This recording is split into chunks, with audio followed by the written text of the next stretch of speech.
He was one of those guys that had that weird light around him. You just knew he wasn't going to get so much as a scratch here. What happened to your mission, Captain? To try and forget all about you? Back in 1979, a war movie hit theaters looking like a familiar Hollywood story, but the truth behind it was much crazier. A journey deep into the jungle to track down a man who had lost control, and every decision along the way pushed everything closer to the brink of collapse. In 1979, Apocalypse Now was not just a movie. It was a long, turbulent production process led by Francis Ford Coppola, along with a cast including Sheen and Marlon Brando. The film explored war, isolation, and psychological pressure to build a world where the line between control and loss of control gradually disappeared. Some scenes were shocking because of their level of realism. Some scenes created an uncomfortable feeling because of the prolonged chaos, and some only really became clear when you knew what had happened behind the camera. Today, we are counting down the 20 craziest and least known facts about this movie. From production disasters that destroyed the film sets, decisions made right in the middle of filming, to the moments when everything nearly spiraled completely out of control. And trust me, you will not believe what is in the #1 spot. So, if you love cinema, behind-the-scenes stories, and movies that still make you think long after watching, remember to hit like, subscribe to the channel, and join us in exploring everything behind the screen. Number 20, the local people believe the movie was cursed.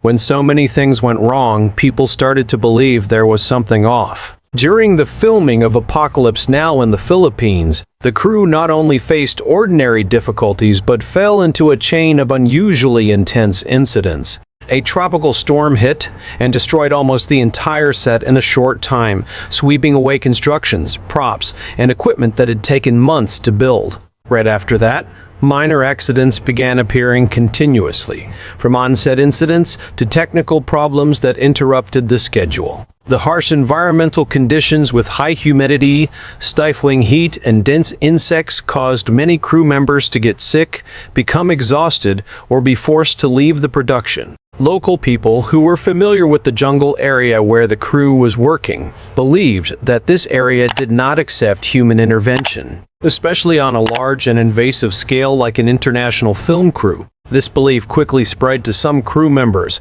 especially those working directly in the harsh conditions every day. Some people refused to continue filming in certain areas, not for technical reasons but because of a clear feeling of unease when being there. There were times when continuing production depended not only on the shooting schedule, but also on convincing people to come back to work in the same environment that had already caused so many incidents before. Number 19. The storm destroyed almost the entire movie. In just one night, everything disappeared. An extremely powerful tropical storm suddenly struck the filming area in the Philippines, hitting the entire set system built in the middle of the jungle.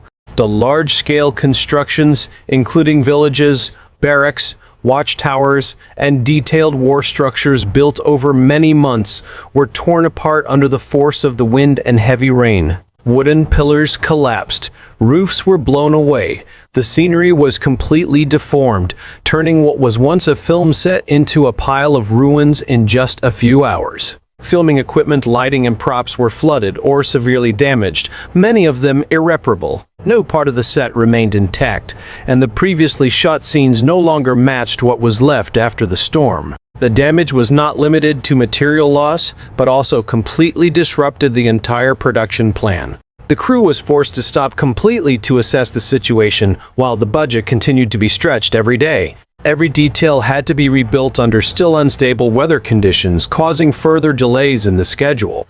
The previous shots could not be spliced together if the set had changed, forcing the team to reshoot many segments to ensure visual continuity. The entire production process was pushed back, extending the execution time and causing costs to skyrocket, turning the project into a large-scale restart right in the middle of filming.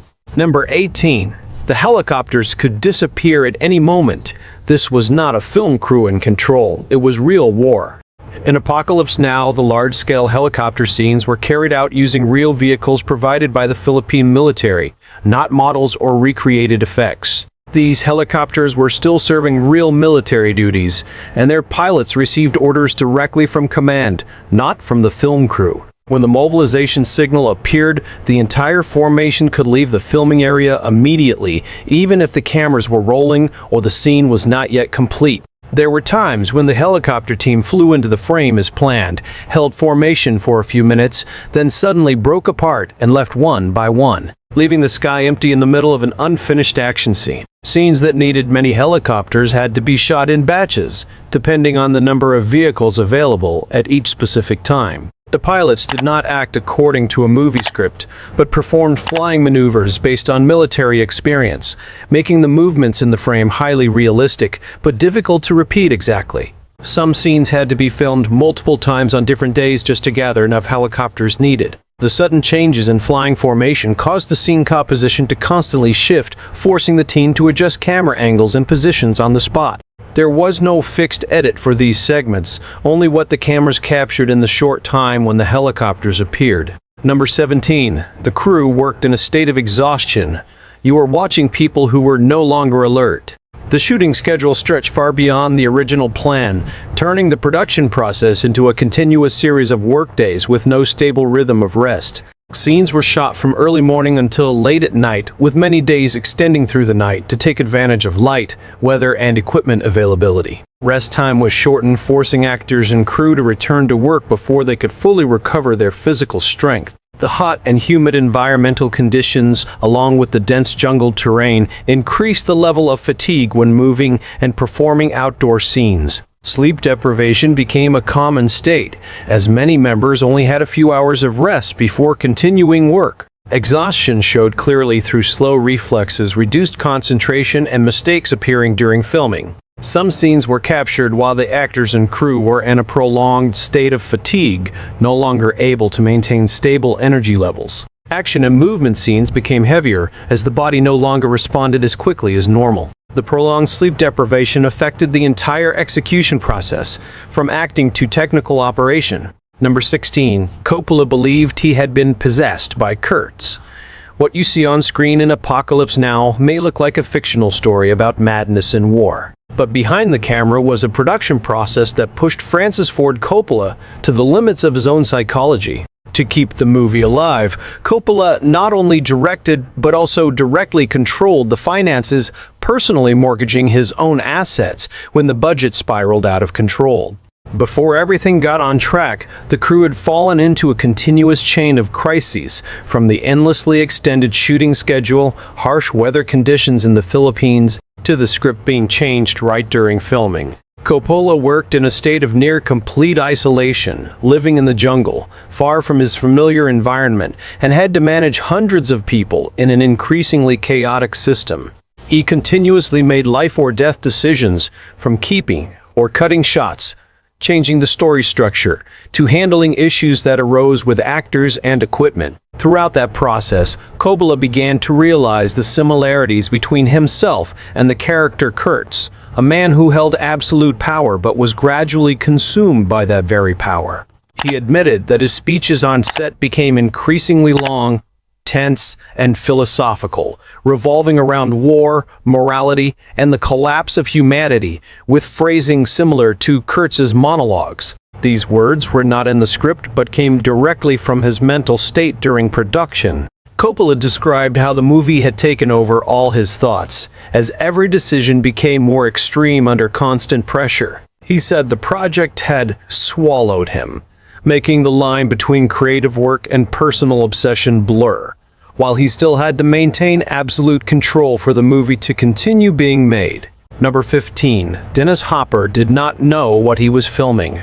There were scenes where even the actor himself did not understand. When appearing in Apocalypse Now, Dennis Hopper stepped into the role of the photographer in a completely unstable state, breaking almost every conventional acting rule. Instead of learning lines or sticking to the script, Hopper almost completely discarded the pre-written dialogue. He stood in front of the camera and began speaking non-stop, jumping from one idea to another at high speed, with fragmented, repetitive, interrupted sentences, then continuing with completely new thoughts. Every time the camera rolled, No one knew what Hopper would say, and that forced the other actors to react on the spot to lines they had never heard before. Hopper often changed his performance between takes, making the same scene completely different just a few minutes later. This state not only affected the way he spoke, but also his ability to remember, as Hopper himself admitted that he did not clearly remember many segments he had shot. His entire performance was built on the spot, in real time, creating a fragmented, tense, and unpredictable style of acting. Number 14. Some weapons on set were real. Not everything you see was a prop. When making Apocalypse Now, the crew used real guns provided directly by the Philippine military, not just the usual plastic replicas or hollow metal ones common in cinema. These weapons were brought into the scenes with the goal of creating maximum realism, from shape and weight to operating mechanism.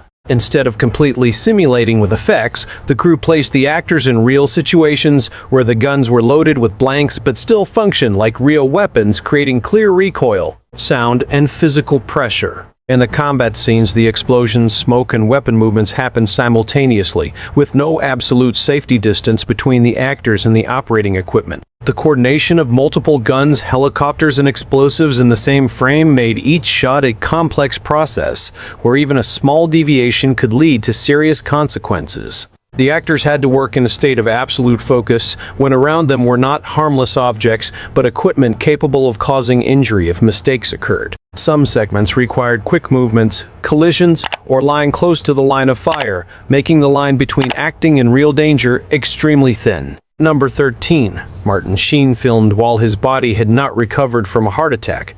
You are watching a person who was not ready, but was forced to continue. Martin Sheen suffered a serious heart attack in the middle of the shooting schedule and had to be rushed to the hospital. But the recovery time was shortened because production could not stop for too long. When he returned to the set of Apocalypse Now, Sheen was still in a clearly weakened state, his physical strength not yet stable, and he had to immediately continue the dense shooting schedule.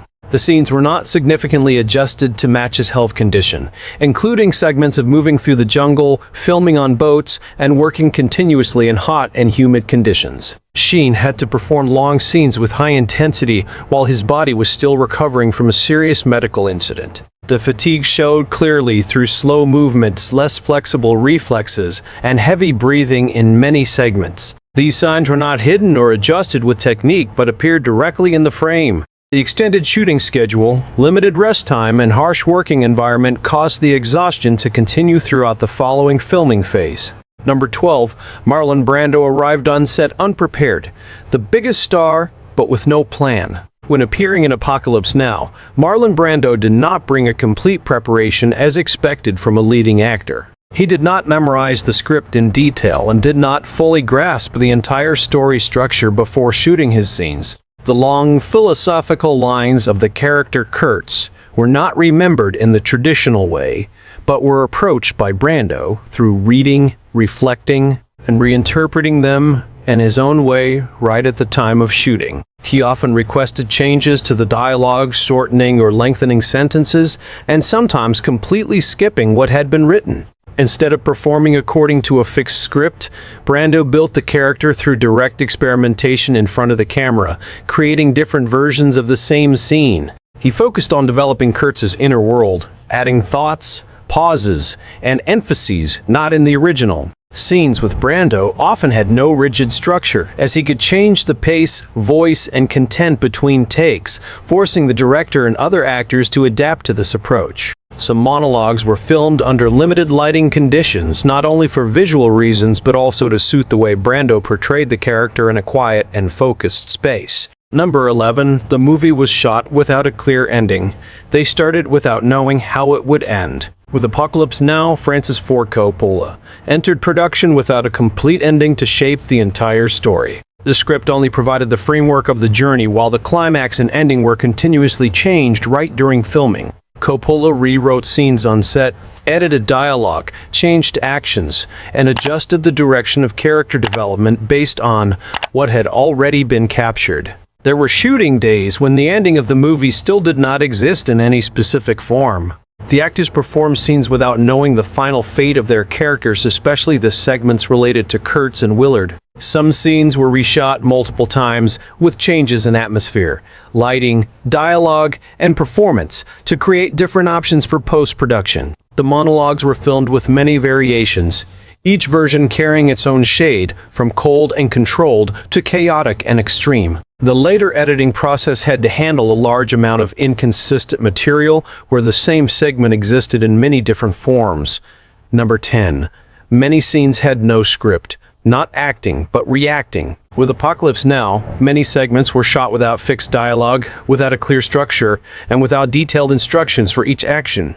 Francis Ford Coppola only provided a general idea of the situation, then let the actors build the entire development right in front of the lens. There was no script to memorize, no lines to repeat. Each scene was formed directly at the time of shooting. When the camera started, the actors had to react to what was happening around them, from helicopter sounds, explosions, to the actions of other characters, all happening simultaneously and without a fixed rhythm. Dialogue appeared in fragmented sentences, sometimes interrupted, sometimes overlapping, creating an unordered flow of communication.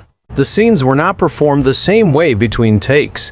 Each version carried a completely different variation in content and performance. Some scenes were captured as a continuous chain of actions, then broken down and restructured during editing. The actors did not know in advance what the person opposite them would say, forcing them to react immediately, creating unprepared expressions and actions.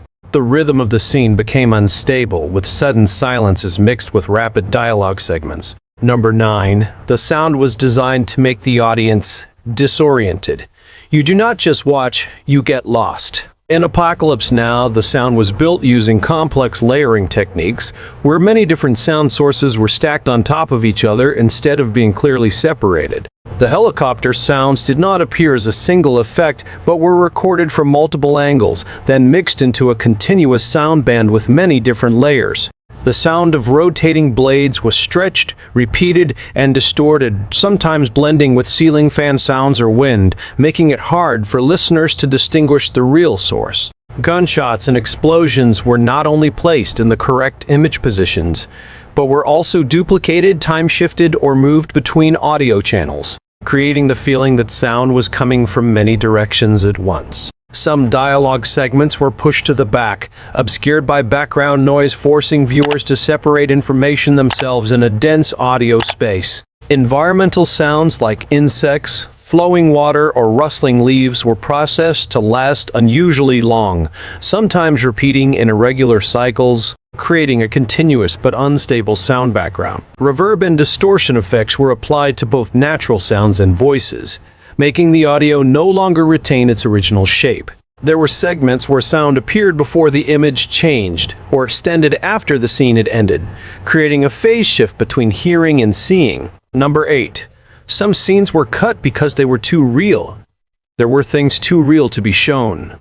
A large amount of footage was removed from the official release because the directness and intensity of the images far exceeded the censorship standards of that time. Some combat scenes were captured with close camera angles, without avoiding details, without blurring or softening the visual impact, creating a heavy and uncomfortable feeling when watching. The segments related to Kurtz originally contained longer monologues, with content focused on moral collapse, extreme views on war and power, but were significantly shortened before release. In addition, some scenes in the river journey included extended interactions between the characters and the surrounding environment, with images retaining their rawness without softening processing, creating a continuous tense atmosphere. Many versions of the same scene were shot with different levels of content and intensity, and only a portion was chosen for the main version. The cut segments were not completely deleted but stored, and some were restored in later extended versions, showing a different editing direction where the level of expression was pushed much further. Number 7. Lawrence Fishburne was just a teenager in a dangerous environment, a child in hell. When joining Apocalypse Now, Lawrence Fishburne was only 14 years old, but had lied about his age to qualify for a role in a large-scale war movie. There were no significant adjustments to the working environment for his age. Fishburne had to participate in the same shooting schedule and harsh conditions as the entire crew. The scenes took place in the tropical jungle, with high temperatures, high humidity, and difficult terrain, requiring the actor to move continuously, film for long periods, and adapt to an unstable environment. Fishburne had to perform scenes on boats, in water, and in segments with explosions, smoke, and fast movements, while still maintaining the acting rhythm required by the scene. The extended shooting schedule caused rest time to be limited, and scenes often took place continuously for many hours. There was no stunt double for many segments, and direct participation in the filming increased exposure to the dangerous environment. Number 6. The camera captured Coppola's real breakdown. You can see him falling apart. During the production of Apocalypse Now, a portion of the behind-the-scenes was continuously recorded by a documentary team, later becoming the famous documentary Hearts of Darkness, a filmmaker's apocalypse. These footages were not staged interviews, but direct recordings of real moments on set, including times when Francis Ford Coppola fell into extreme stress. The camera captured tense meetings, instances where Coppola raised his voice at the crew, and segments where he spoke continuously about financial pressure, schedule, and the quality of the movie. There were scenes of him sitting alone, talking about the project spiraling out of control, the risk of failure, and the personal consequences if the movie was not completed. The recorded segments were not edited to lighten the situation, but kept the prolonged state of stress and exhaustion. These footages also captured exchanges between Coppola and his collaborators when they had to make immediate decisions under conditions with insufficient information. What was recorded was the direct, unedited reaction of a director under continuous pressure throughout the production process. Number 5. The actors did not know what would happen next. No one had a map. On Apocalypse Now, the production process did not operate according to a fixed plan but changed continuously, causing the actors to enter each scene without full information about the next developments. Francis Ford Coppola frequently adjusted the script right before or during filming, changing dialogue, actions, and even the direction of character development without notice. The actors received very limited instructions, sometimes only a basic situation, then had to react themselves to what happened in the frame. Some scenes were performed when the actors did not know what the person opposite them would do, say, or react to, forcing them to handle the situation right at that moment. Elements like explosions, vehicle movements, or the appearance of other characters could change between takes, making each version of the same scene different. The reactions appearing in the frame were therefore not the result of prior preparation, but direct reflexes to the environment and situation taking place. Number 4. Kurtz was filmed in darkness for production reasons. The darkness was not art, it was a solution. When Marlon Brando arrived to shoot his scenes in Apocalypse Now, he was not in the physical state the crew had initially expected. Brando had gained significant weight before coming to set and did not match the image of a field officer according to the original script. This appearance made many camera angles difficult to use if kept in full light.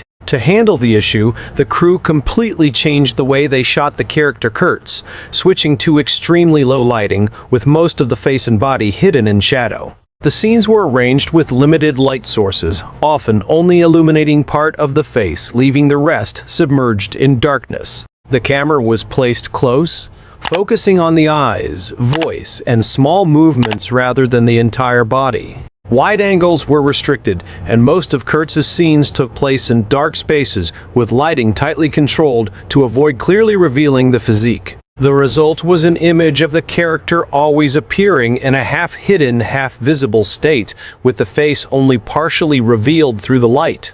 This handling created a distinctive visual style where Kurtz was never seen clearly in the entire frame, and each appearance was linked to darkness and the surrounding emptiness. Number 3. The river was truly dangerous. It was not a set, it was real nature. The main journey in Apocalypse Now was filmed directly on real rivers in the Philippines, not in studio water tanks or controlled environments. The water flow changed continuously with the weather, as the water level could rise or drop in a short time, completely altering the filming conditions between days. The current was unstable, with strong sections making boat control difficult, especially when having to hold the exact position for the camera to capture. The water surface was not flat, creating continuous movement that directly affected the stability of the camera and the actor's performance on the boat. The filming required movement through many different areas, including sections with natural obstacles like fallen trees, underwater rocks, and shallow waters. The surrounding environmental conditions included high temperatures, high humidity, and dense insects, making working on the boat for long periods harsh. The river scenes had to be shot while the boat was moving, with no fixed point to rest or adjust equipment. The actors had to perform in unstable conditions. As the boat rocked, the water surface changed, and the surrounding environment could not be fully controlled. Number 2, the movie reflected the real psychological state of the crew. They were not acting, they were living it. In Apocalypse Now, the mental state of the characters on screen had a clear similarity to the real condition of the people involved in the production. The prolonged pressure, harsh environment, and lack of stability during filming created a continuous state of tension that directly affected how the actors portrayed the characters. Francis Ford Coppola continuously changed the script, adjusted scenes, and made decisions under conditions of insufficient information, causing the entire crew to operate in a system without a fixed structure. The actors did not have a clear development path for their characters and had to build psychology based on what was happening at the time of shooting. The fatigue, sleep deprivation, and financial pressure not only affected the behind the scenes, but also appeared directly in the frame through eyes, reflexes, and acting rhythm. Expressions like loss of focus, slow reactions, or sudden emotional changes were not staged elements but came from the real state of the performers.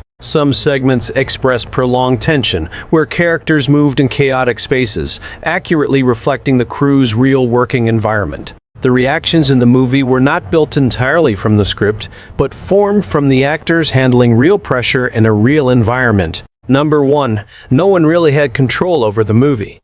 No one held power, not even the director. With Apocalypse Now, the entire production process took place in continuous chaos, where every important element could change at any time. Francis Ford Coppola held the central role, but there was no stable system to maintain absolute control. The script was rewritten right during shooting, the schedule was extended without limits, and production decisions had to be made based on what was left at that moment. Many segments were performed when there was no complete plan, with sets, dialogue, and actions adjusted directly on set. External factors like weather, equipment, actors, and military vehicles continuously affected the progress, forcing the team to change their approach in each scene. There were shooting days that did not go according to plan, when a large part of the work had to stop or change direction because conditions did not allow continuation.